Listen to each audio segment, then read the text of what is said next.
The Cold War, a time of spies, secrets, and suspicion. It was a global chess match, with the United States and the Soviet Union making power plays across the world. But this wasn't just a war fought with tanks and missiles. Propaganda was a powerful weapon, and the CIA, America's spy agency, was determined to win the hearts and minds of the public. Enter Operation Mockingbird, a covert program shrouded in secrecy and controversy. Imagine a world where the news you read, the stories you hear, are carefully crafted not to inform, but to influence. That's the unsettling world we're about to explore. The year is 1948. The Cold War is heating up, and the CIA is given a new mission: fight back against Soviet propaganda. Their weapon of choice, the media. Operation Mockingbird was born, a top-secret program designed to infiltrate and manipulate media outlets around the globe. The CIA recruited journalists, editors, even media executives, some knowingly, some not, to become their unwitting assets, spreading pro-American propaganda under the guise of legitimate news. Think of it like this: your favorite news anchor, your trusted source of information, might just be a puppet dancing on the CIA's strings. The CIA's playbook for media manipulation was as cunning as it was extensive. They pumped money into media organizations, some witting participants in the program, others completely oblivious. They planted stories, fabricated sources, and used their influence to shape the narrative in their favor. Think of it like this: you open your morning newspaper, and the headline screams about the evils of communism, but what you don't know is that the CIA had a hand in crafting that very headline. It was a sophisticated operation with tentacles reaching into every corner of the media landscape. One of the CIA's favorite tactics was the invisible hand. They would feed information to journalists, often through cutouts and intermediaries, making it appear as if it came from legitimate sources. These journalists, some aware of the CIA's involvement, others completely in the dark, would then unknowingly become mouthpieces for US propaganda. It was a system designed to be invisible, untraceable, a ghost in the machine of journalism.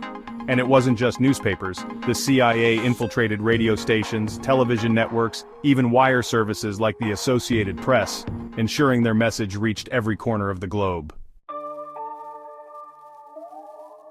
The impact of Operation Mockingbird on American society is still debated today. Did it work? Did it shape public opinion? Or was it just a drop in the ocean of information?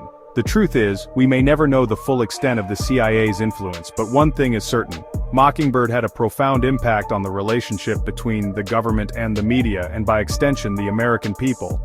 Imagine this: you discover that the news you've been consuming, the information you've based your opinions on, has been manipulated by your own government. How would you feel? Betrayed? Angry? This sense of betrayal, the erosion of trust in institutions meant to inform and protect, is perhaps the most enduring legacy of Operation Mockingbird. The very idea that the government was secretly controlling the news was a bombshell. It fed into a growing sense of cynicism and distrust in authority. If the government was willing to lie about this, what else were they lying about? Operation Mockingbird became a symbol of government overreach, a cautionary tale about the dangers of unchecked power. It raised uncomfortable questions about the role of the media, the responsibility of journalists, and the fragility of truth in a world awash in information. Operation Mockingbird may be a relic of the Cold War, but its legacy lives on. In the age of the internet, social media, and a 24-hour news cycle, we are bombarded with more information than ever before. But how much of it can we trust? The lines between fact and fiction, news and propaganda, have become increasingly blurred. Just like in the days of Mockingbird, powerful forces are at work, vying for our attention, trying to shape our perceptions of the world. Operation Mockingbird serves as a stark reminder that we must be critical consumers of information. We must question our sources, consider the biases at play, and be wary of information that confirms our existing beliefs too easily. The fight against misinformation, against those who would seek to manipulate us with half-truths and outright lies, is a fight we must all engage in. My name is Bradford, and I'm the Indiana State Representative for Tanner Hunt 2028 presidential run, and I'm running for governor of Indiana in 2028. Do a web search on Dr. Malcolm Tanner's policies. We are fighting for America. Join the only movement for the American people. Make a video to show your support and use these hashtags, and thank you. Hash Malcolm Tanner, hash melanated people of power, hash Tanner 2024, hash Tanner Tanner, hash Tanner County, hash Tanner 2028, hash Andre Bradford for Governor, Indiana 2028, hash the public servant Bradford. It's a fight for our minds, for our democracy, and for the very future of truth itself.